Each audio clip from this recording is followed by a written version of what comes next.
the Pakistan it was meant to be. Pakistan was the only state, well, one of the two states made in the name of an ideology which was Islam.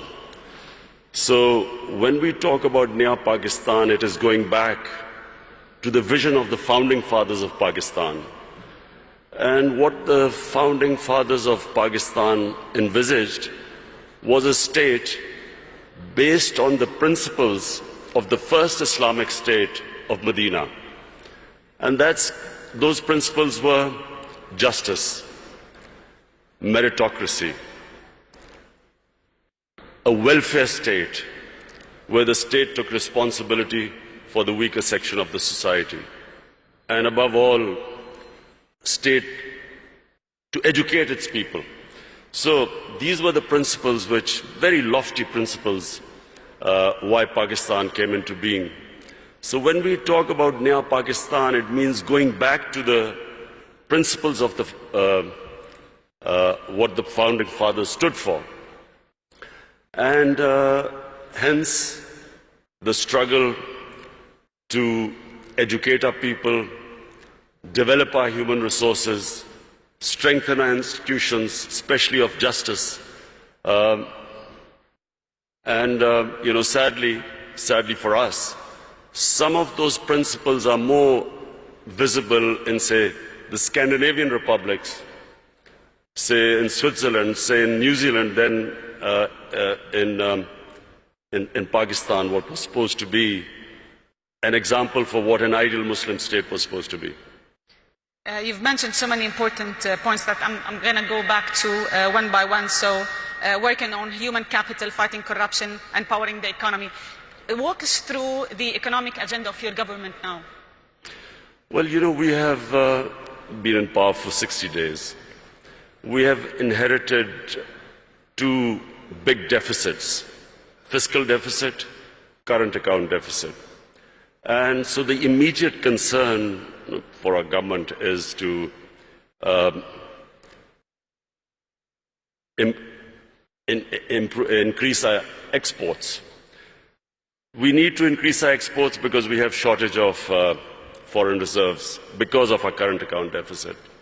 We need to get more remittances through the banking channels because there are about 8 to 9 million Pakistanis who work abroad, who are living abroad.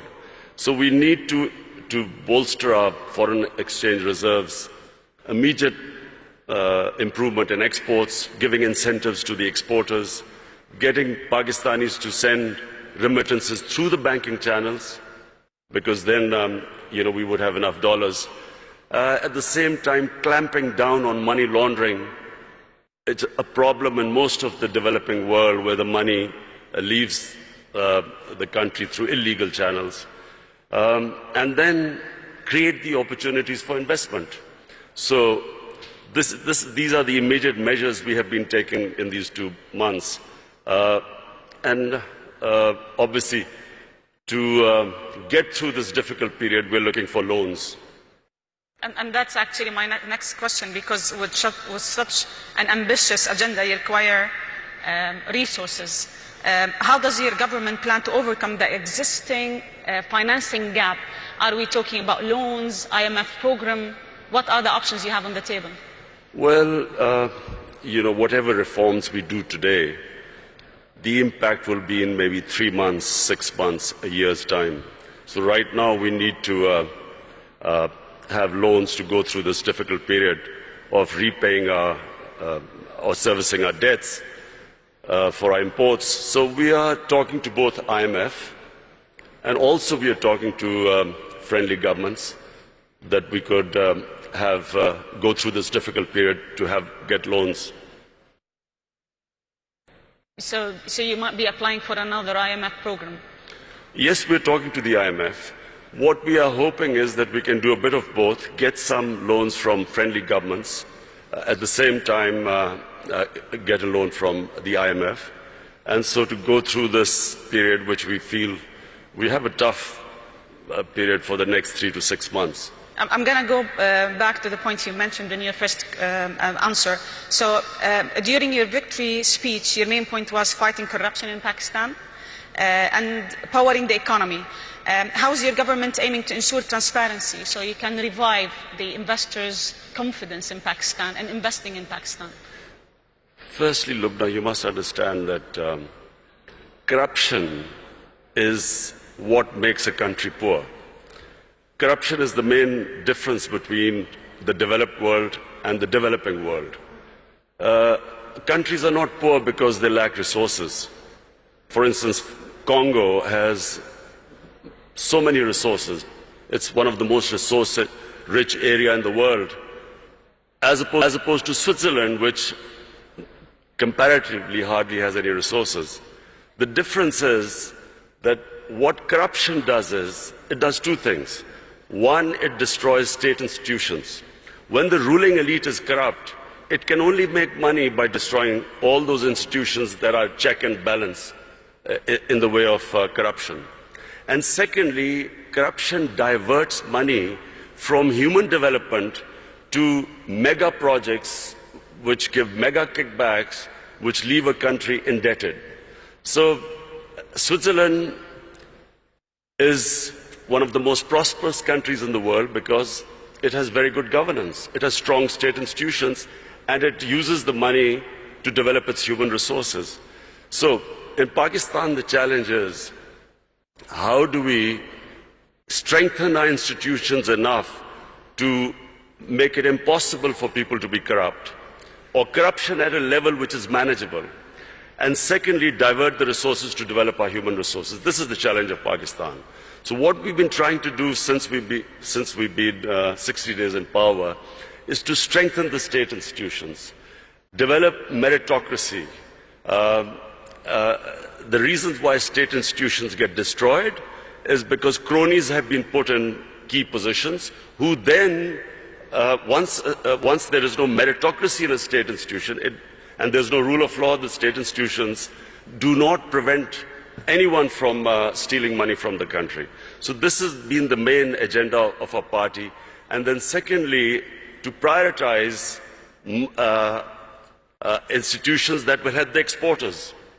So hence we have made all the laws at the moment to help our exporters. Unemployment also is a main concern for you. You've been very concerned about youth unemployment, training youth to be able to find jobs and creating jobs. Tell us more about the agenda in that particular field. Pakistan has 100 million people below the age of 35. Yes. Now, in one way, that's a huge opportunity. But secondly, it is a big pressure on the government to find employment for this young population. We have embarked on a very ambitious program. Pakistan has 10 million shortage of houses. So we have embarked on this program that in the first 5 years, we will build 5 million houses. And so hence creating all the conditions, removing all the red tape that comes into the housing sector. Also, of course, trying to attract foreign investment for this housing. At the same time, apart from the housing, what we are trying to do is create the enabling environment for investment. One of Pakistan's strengths are the overseas Pakistanis. We have, as I said before, 8 to 9 million Pakistanis working abroad. We have, if we create the enabling environment, we will then be able to attract their investment. If you see the growth of China and India, one of the biggest, the first people who invested were the overseas Indians and overseas Chinese who came back. So we have this big resource lying outside Pakistan. Our main effort is to create the enabling environment, make it easy to do business, the ease of doing business, bringing down the cost of doing business, and attracting this investment.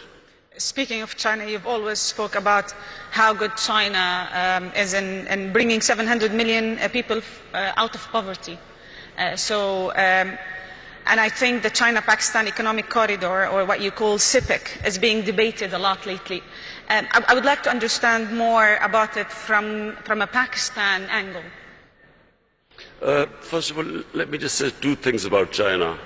which for Pakistanis is very attractive. One is that China is the only country in human history which brought out 700 million people out of poverty in 30 years. Secondly, China has in the last 5-6 years really clamped down on corruption. In the last 4 years, I think they convicted about 415 government ministers in corruption cases. So these are the two problems which face Pakistan. We have corruption, and so we are going to look for ways, because white-collar crime is very difficult, especially in our countries, to catch, because we do not have the people. Absolutely. We do not have those who understand, who can convict white-collar criminals. So we are going to get help from China. And secondly, all the ways, the way they have brought this huge amount of humanity out of poverty. So poverty alleviation is the second thing which we learn from China, and I'm going there next month. So we hope to, we've already asked the Chinese government to help us in these two areas. CPEC is a great opportunity for Pakistan. CPEC connects us to China, which is one of the biggest markets. Because of CPEC, we are developing Gwadar, which is, after Singapore, the second deepest port. And because of CPEC, we are developing these special economic zones where we will invite investments from all over. So hence, provided we get our governance structure right, CPEC is a great opportunity for Pakistan. And actually that leads to my second question, that this whole collaboration with China, how can it help Pakistan bring more international investors? Well, simply because China is a huge market.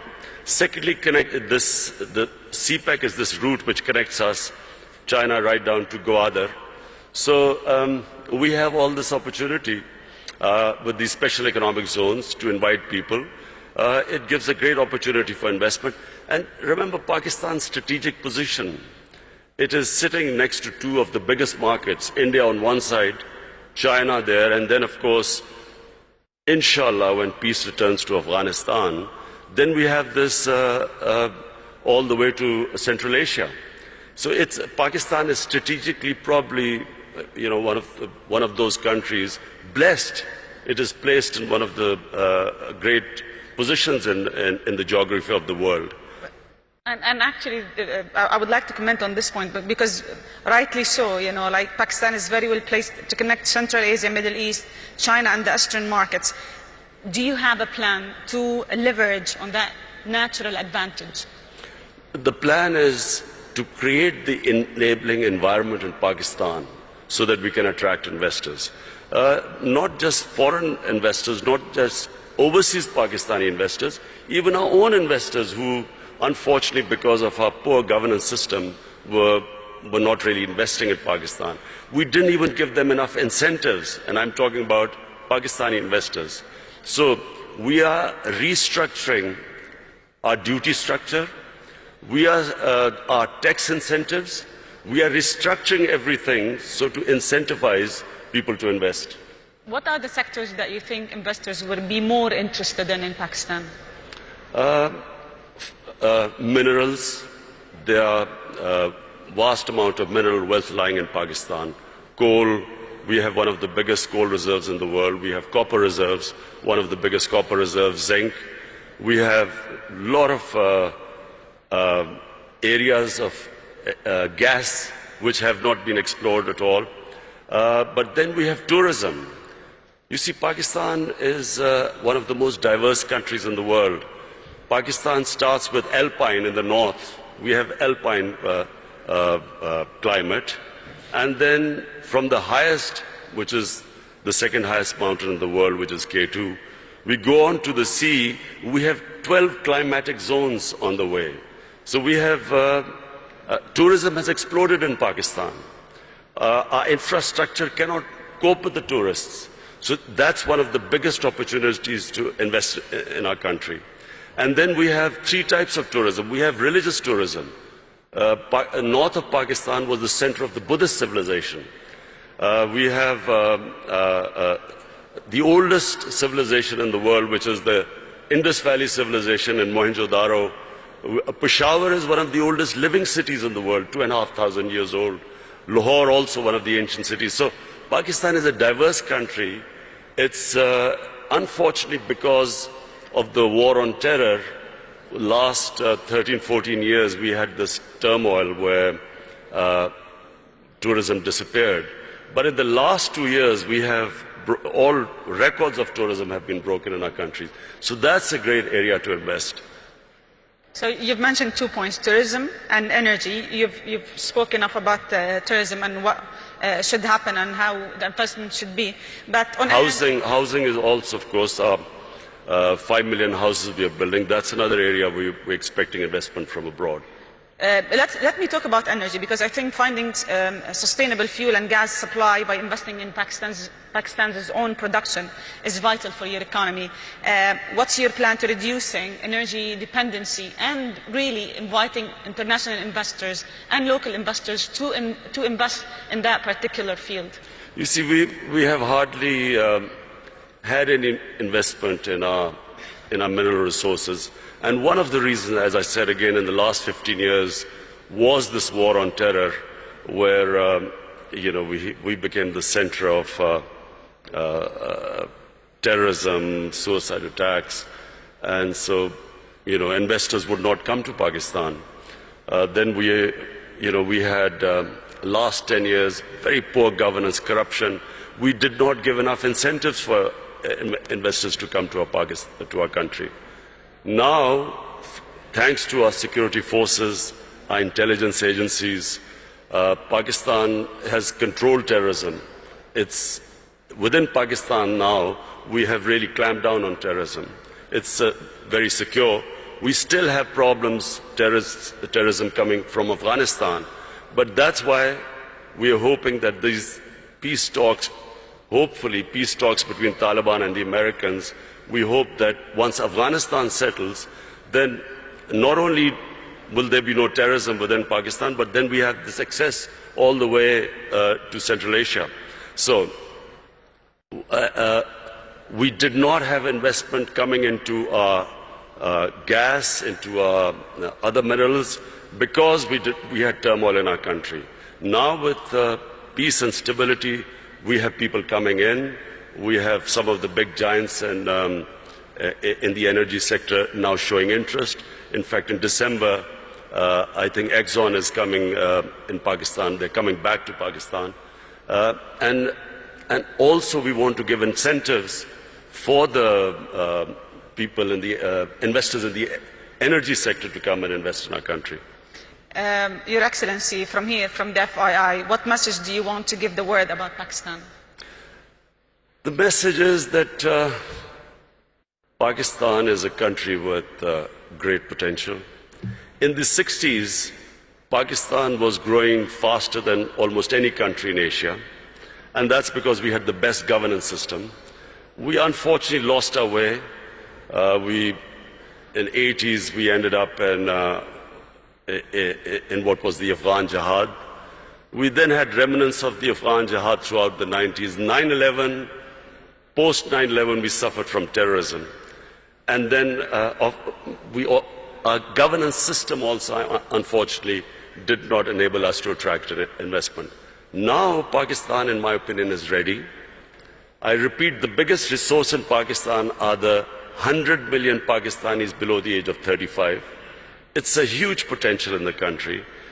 We have a diverse, mineral-rich country, one of the most fertile lands in the Indus Valley Basin. So today, the country stands where it is probably right now is the best time for investors to come to our country. Thank you very much. I'm going to open the floor now for some questions. We've got around 10 minutes. So if you have any questions, please just mention your name and your institution. We've got some mics.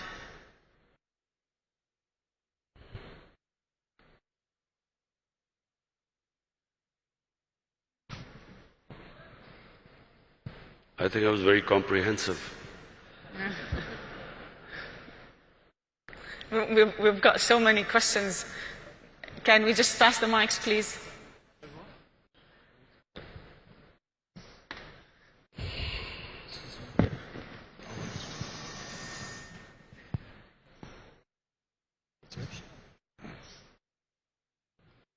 Bismillah ar-Rahman ar-Rahim. Your Excellency, welcome to Saudi Arabia. Okay, welcome. Saudi Arabia businessmen are really very much looking at investment opportunities in Pakistan. We have a lack of information. I think we need to strengthen the economic section of the Pakistani embassy in Saudi Arabia so that the Saudi businessmen have full information. We believe, from our experience, with the expertise of Pakistanis working in Saudi Arabia, who really shared with us our experience of development, they really show a potential to build a great country in Pakistan, like helping us to build a great country in Saudi Arabia. So we are looking forward to get more information about Pakistan because many Saudi businessmen are interested for investment in Pakistan. Thank you. Thank you. I have spoken to His Highness Prince Salman, and he is already organizing businessmen from Saudi Arabia to come to Pakistan to invest. So we look forward.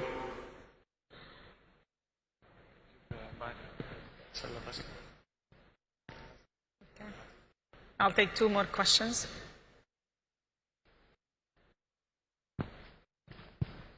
Okay.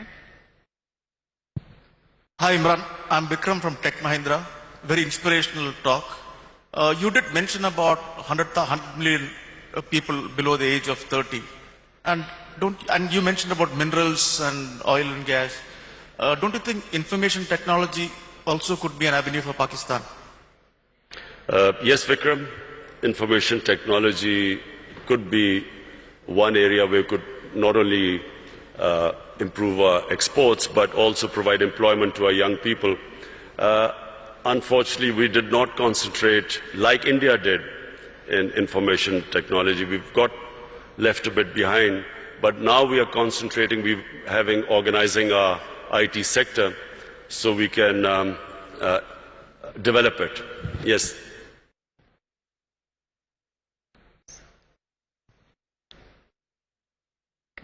Assalamu alaikum, Khan Saab. My name is Kashif Khan.